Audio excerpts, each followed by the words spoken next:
How's it going, everybody? I am Donut. This is, as always, a Black Lives Matter, all cops are bastards, and trans rights supporting channel. If you're not supporting that shit, get the fuck off this channel. This is Barry, Season 3, Episode 5, Crazy Time Shit Show.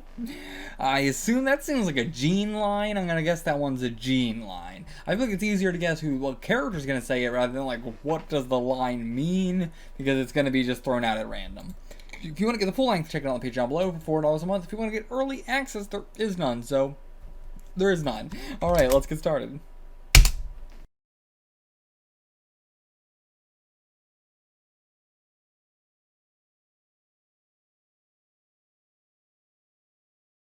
Okay, once again, I feel like a bit of a slower episode from our usual episodes, but setting up a lot of stuff for a absolutely crazy next episode. Even though this was called Crazy Time Shit Show. I mean, it was a Crazy Time Shit Show, but in a much different way. I fully misinterpreted that scene. My bad. I thought that was the FBI showing up and then the local cops coming from the other direction, but no, that was the cops and the FBI coming after the Oblivions were showing up. That's why, I was like, I thought there's 4 people. What's happening? Who's shooting at the cops? The FBI shooting at the cops? But no, okay, so that's why there's the whole, gunfight there and that. And the fucking suicide bomber just running at them, blowing them up, absolutely fucked that entire thing. And of course, their stories are probably not going to match up with No Hanks, but, they already fucked this up so badly. They might have casualties, I don't know what's going on. I don't know what the ramifications are going to be after this. But now we also have Cristobal's wife running the Bolivians now, because I guess, she's the next in charge or something. Insane. But at the same time, that might make the fucking LAPD think that she is the Raven. They already know who the Raven is, to be fair. Never mind. They already know who the Raven is. So they wouldn't be able to confuse her with her. But now if Fuchs is actually here, he might, get found out somehow. I'm not sure exactly how he would get found out, but maybe. We have Barry's military buddy coming back. Clearly not much of a buddy, but, he's, already pretty convinced that... I don't know. I guess he's not that convinced that Barry did it, because he seemed like he was at the start, but then he just kind of went to the no, we're just going to deal with the Chechens. But I guess that's because it's easier to get them and question them than, he doesn't have anything proof-wise on Barry to take him down there. As well as just seeing Noho, Hank, and Cristobal having to talk to Barry about his own relationship and trying to very, how do you put it? You're playing with, kid gloves on this absolute psychopath because you say the wrong thing, and they know he's got the rage issue, and he could just take it out on them. It's so tough. You really gotta just...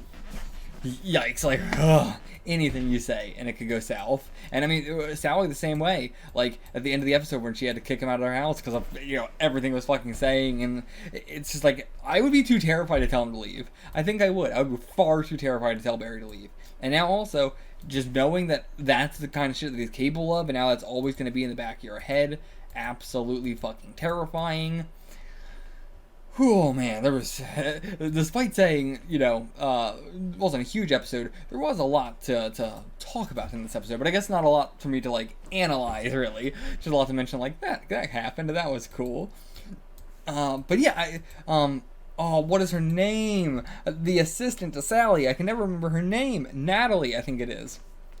She, was a very good friend as well in this episode. She is generally pretty good. She can be a bit ditzy at times, but she is, generally a pretty good friend. So, like to see, her, helping Sally out in that moment in the bathroom. And I hope that, she can just, be there for her more during this time and everything like that. And I also hope that Sally can be there for her as well, because this is also a lot of her life as well. But this was Sally's everything, as she says. This is her life story. This was her life's purpose. This was everything. And flush down the toilet because of the fucking algorithm. And man, somebody who's been doing YouTube for years and years and years and years and years and years and years, and yet still... Look at the channel, not doing great. The algorithm is a fucking bitch. We just talked about, I could have recorded these episodes as they were coming out and got the algorithm on my side more on that, but I'm just so bad at working with the algorithm, and I'm so just a piece of me dies every time I have to do any kind of like clickbaity stuff, or feeling like I'm like, even the idea of like doing Barry right as it's coming out, like rushing to record the episode and then get it out immediately, it just feels a little bit like it's just not the pace I'm used to, and it's just not the way I do things. But that's not normally as bad. I can't do the like watching an old movie and then I title my reaction like old movie, the year it came out, live reaction and discussion or something, versus like, you know, every other channel, which is like the first time watching old movie, I loved No Hank. You know, like, I don't know how to put it, like, you know, it's just all caps and like exclamation marks, and I'm just like, if you notice the way I'm doing my reactions now is even the tiniest bit more clickbaity, where like, how do I don't even remember how I structure it now.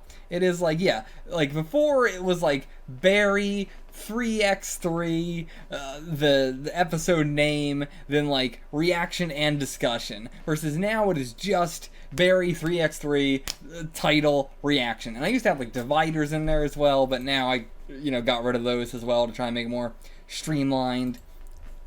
And yeah, I'm like, my manga reactions I do clickbaity titles on and stuff like that, because there's no like official episode name, because I'm covering a ton of chapters at once, so I kind of just, you know, title it something that's relevant to that arc, or that, you know, whatever, something a little bit more clickbaity. But I should do it, especially for like movie reactions and stuff, I should really title them more clickbaity, but a piece of my soul dies every fucking time I gotta do that, every time. And again, like,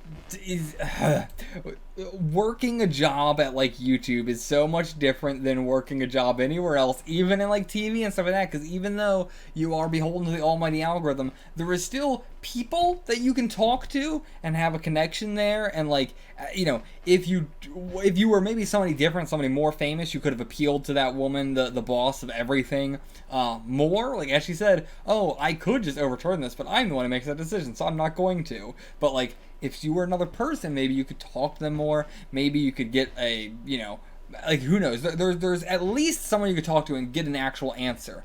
But with the YouTube algorithm, there's no answer. You know, nobody really knows exactly what works. You know, there's some things we know, but we don't really know exactly. There's nobody to talk to. There's nobody to appeal to anything. You know, the algorithm is a god that, you know, whether it's the TV or YouTube or whatever, they just adhere to what the god says. And if the god don't like it, then your channel will never take off. And that's just the life I'm in now. I just have to accept that I'm either going to take away a piece of my soul and be more successful, or I'm going to do what I like and not be successful. And then maybe I can strike that middle ground of selling out a little bit and doing what I want a little bit and being a little more successful in that regard. But it's hard. It sucks. I don't like doing it. It kills me. I feel like I'm one of the last people who's not just like caving in and adhering to the almighty algorithm, but I just, it hurts. It just, why does it feel like dying? It shouldn't feel like dying, but it does. It does feel like my soul is evaporating when I do something like that. And I want to fight that, but yeah. On other episode notes, again, just working on something for so long in your life, and then it just, you know, not doing well, or just getting shut down because of something like this.